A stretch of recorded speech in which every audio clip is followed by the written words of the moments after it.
सवरीची आई व्हा, तिला जपा. हो. सौ म्हात्रे यांची मानसिक अवस्था लक्षात घेता हे कोर्ट सौ म्हात्रे यांना निर्दोष मुक्त करत आहे. तुम्हाला आता वेगळं काही सांगायची गरज नाही आहे ना धनाजीराव, की मी तुमची फाईल बंद करणार नाहीये म्हणून.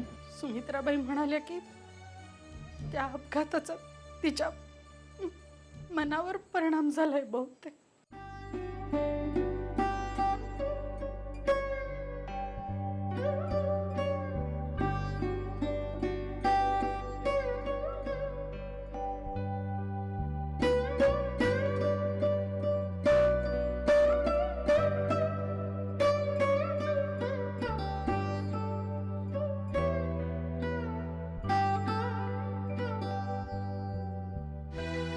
भाऊजी, भाऊजी,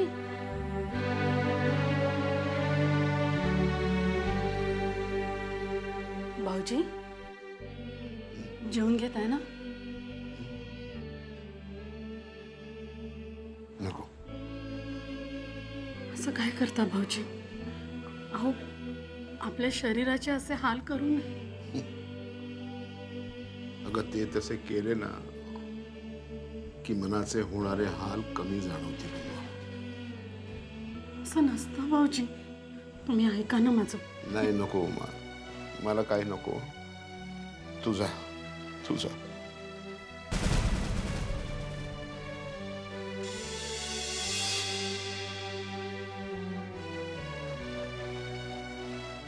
भाऊजी, आज सुधाताई असती तर तिला हे असं आवडलं असतं का? तुम्हाला हरलेलं खचलेलं पाहणं. सुधा असती तर ना. ती नाही आहे, गेली आहे ती आम्हाला सोडून. कदाचित आज ती नाही आहे म्हणूनच हे सगळं असं आहे. सगळेच फासे उलटे पडले. सावरीचं लग्न झालं तेव्हा वाटलं आयुष्यभर सुखी राहील पोर, पण कसलं काय. त्या घरात फक्त दुर्दैवाचे दशावतार आले तिच्या वाटेला. म्हटलं घटस्फोट घे, तर तेही नाही. माझीच लेक आहे ना ती, जिद्दी आहे माझ्यासारखी. माझी लढाई मीच लढेन म्हणते. लढ लढ, पण अगं या तुझ्या लढाईत तुझ्या बापाचा जीव जातोय हे कसं कळत नाही.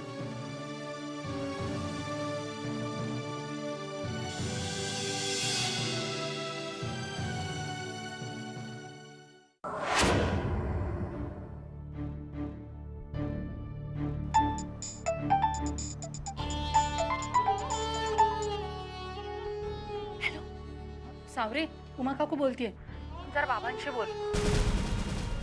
हॅलो बाबा. सावरे, बरं झालं आत्ता फोन केला, आत्ताच बाळ झोपलं. सावरे, अगं काय बोलतेस काय तू?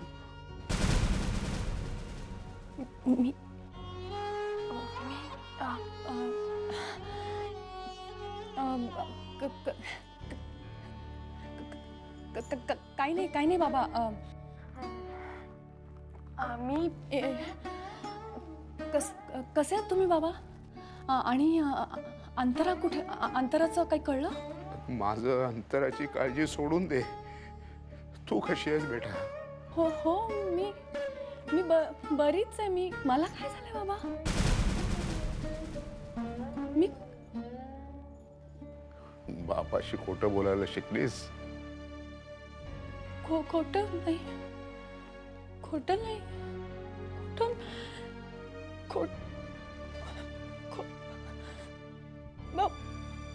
बाबा मी ना बाबा, मी खूप प्रयत्न करते बाबा,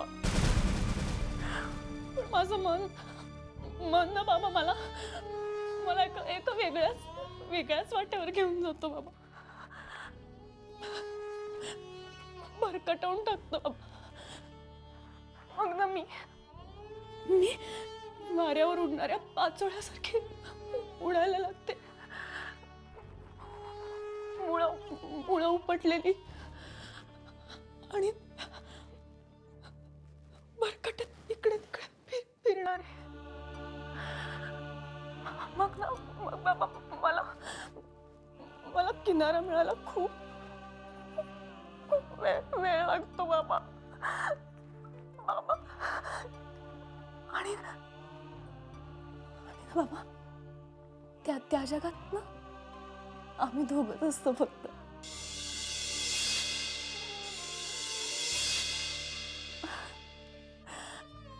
मी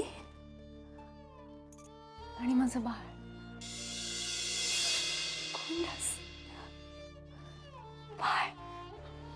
सावरे हा सावरे सावरे, काय अवस्था करून घेतलीस पोरी.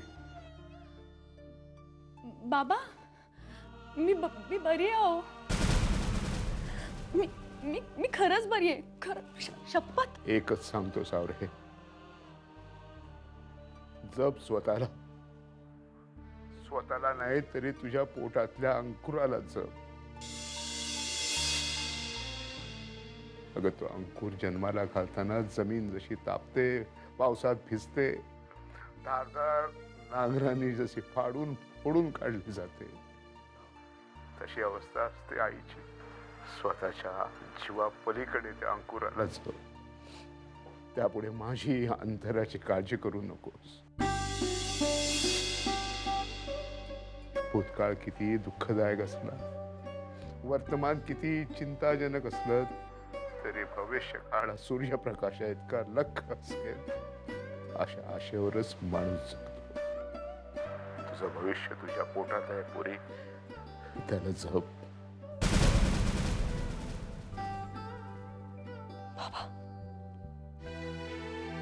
बाबा माझा भविष्यकाळ नक्की तेजस्वी असेल ना?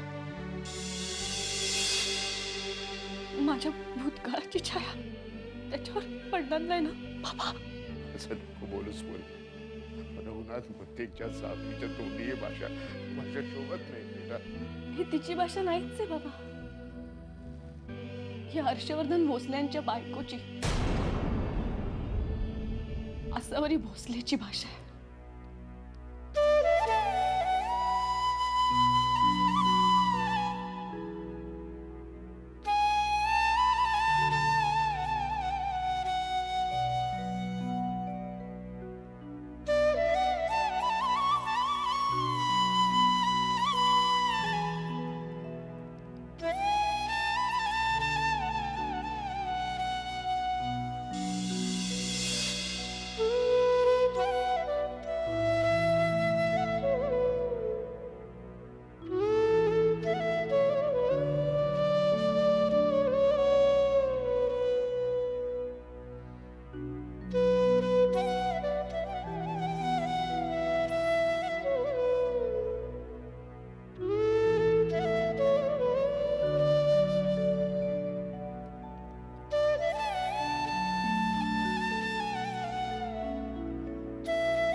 सचिन, हे बाळा, अरे नाश्ता आणलाय तुझ्यासाठी. तुझ्या आवडीचा खास उपमा केलाय मी, खाऊन घे.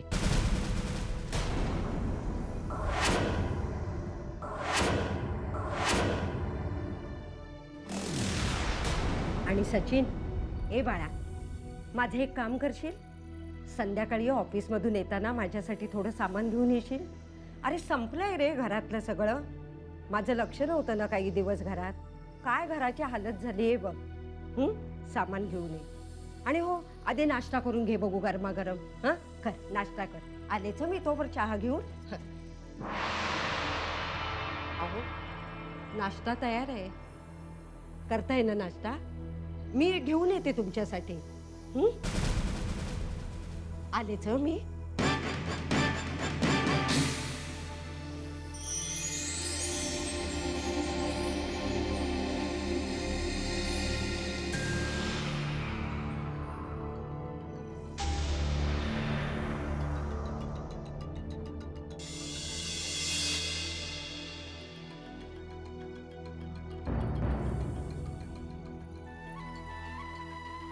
काही बरी झाली वाटतं.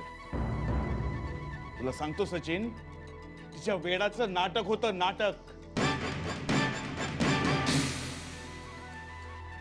थांब थांब, मला वेळ लागायची पाळी आली, दुसरं काही नाही.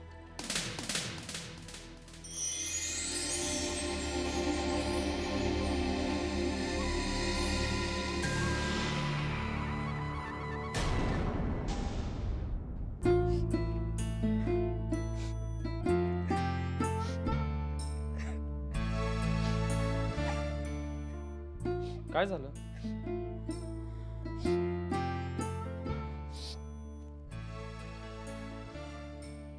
नाही ना. संयोगिता, आता सांगणार आहेस का काय झालं? प्लीज, मला नाही बोलायचं आता.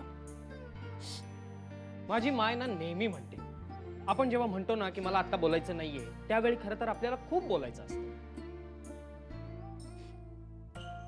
संयोगिता, तू माझ्या मागे मागे येणं बंद करणार आहेस का?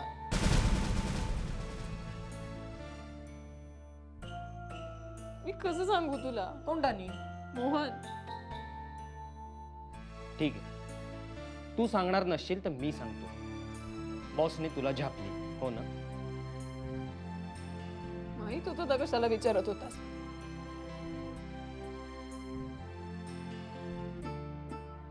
एका छोट्याशा चुकीवरनं 520 रुपयाचा घोळ होता हिशोबात. तुला कसं कळलं? मी तपासलं तुझं स्टेटमेंट. तेव्हाच का नाही सांगितलंस? कारण ती चूक तू पुन्हा पुन्हा करतेस संयोगिता. एकदा तुला पाठीशी घातलं, दुसऱ्यांदा घातलं, आणि आता बॉसने कान उपटल्यानंतर ही चूक तू पुन्हा करणार नाहीस. समजलं?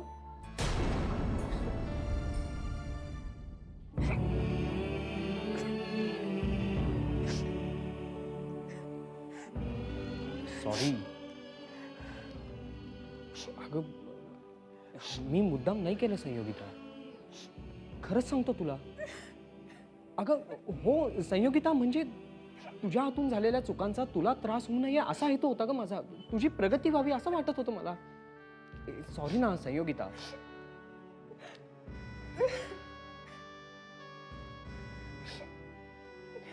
संयोगिता, आता सॉरी म्हटलं ना.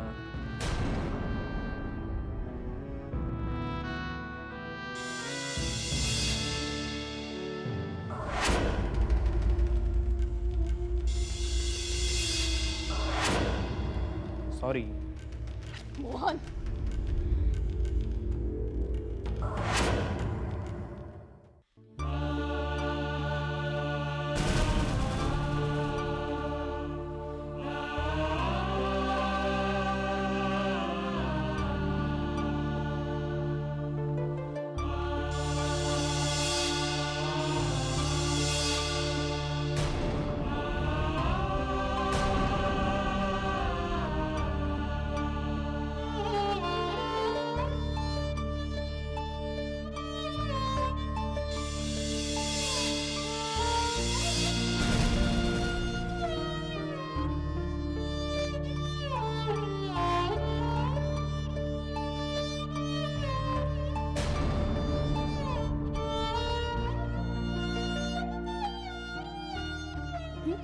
भूक लागली होती का बाळा?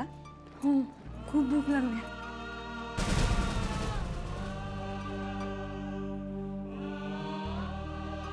माई, तुम्ही काळजी करू नका. नाही, मी अशी भ्रमिष्ठासारखी पातेली भांडी घेऊन जेवायला बसली असं काही नाही आहे माई. मला खरंच भूक लागली आहे, खरंच. आत्ता ना बाबांचा फोन आला होता. बाबा म्हणाले की तू तुझ्या पोटातल्या अंकुराला जपायला हवंस. बरोबर बोलले ते. खरंच बरोबर बोलले. गेले काही दिवस मी जाऊ दे माई, मी आधी खाऊन घेते आणि मग मी बोलते. खूप खूप भूक लागून राहिली होती, म्हणजे जाणवत नव्हती, बाबांनी जाणवून दिली.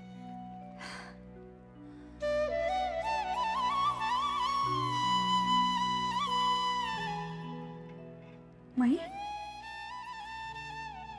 मी तुम्हाला खूप काळजी वाटायला लावली ना? नाही ग बाळा, नाही, अजिबात नाही. तू काहीही बोलू नकोस. तू जेव बरं.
आई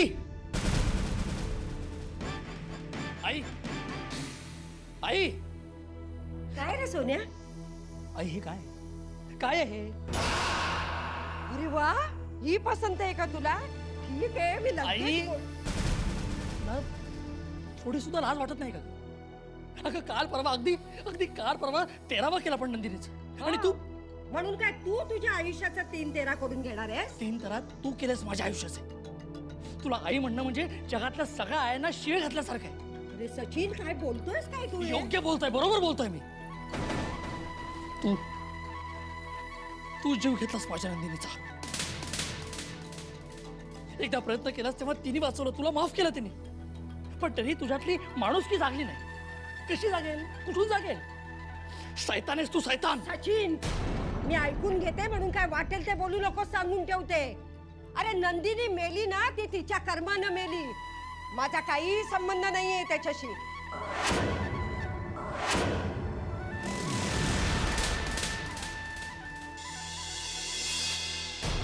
हे बघ सचिन, एक शब्द जरी तोंडातून काढलास ना तरी जीव घेईन मी तुझा. खून करून पचवता येतो हे तूच सिद्ध केलंयस प्रभा. नाही बाबा, नाही नाही, हा खून मी हिला पचवू देणार नाही.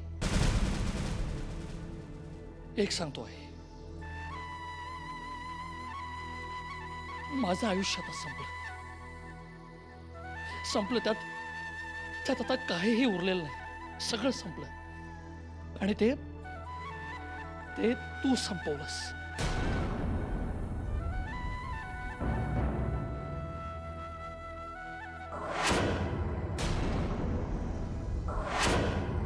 दुर्दैवानं जन्मालाही तूच घातलं होतंस. पण आता जो काही मी उरलोय ना, त्यावर तुझा कुठलाच आणि कसलाच हक्क असणार नाही. आता माझा फक्त एकच ध्यास असणार आहे, तुला फासावर लटकलेलं बघणं. बस. त्याशिवाय मी गप्प बसणार नाही.